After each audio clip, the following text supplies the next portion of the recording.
नमस्कार मित्रांनो, स्वागत आहे तुमचं अजून एका नवीन व्हिडिओमध्ये। तर आज नारळी पौर्णिमा आहे ना, आपण आलो आहे आज नानकर कोलीवाड्यामध्ये। तर चला तुम्हाला पण दाखवतो नारळी पौर्णिमेचा सण कसा साजरा केला जातो नानकर कोलीवाड्यामध्ये।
काय आता आरती झाली आता चालू।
हे नारळ फिरवणार माणसाचा कुठे फ्लॅश मार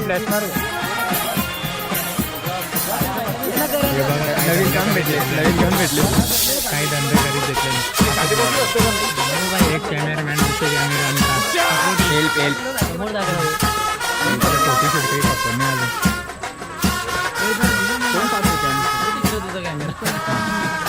नारळ विसर्जन आताच झालंय नारळी पौर्णिमेचा आता आम्ही निघालो घरी एक गाडी नाव होता आणि हा आपला नारळी पौर्णिमेचा ब्लॉग कसा वाटला कमेंटमध्ये नक्की सांगा आणि ब्लॉग लाईक शेअर सबस्क्राईब चॅनेलला नक्की करा चला बाय बाय अजून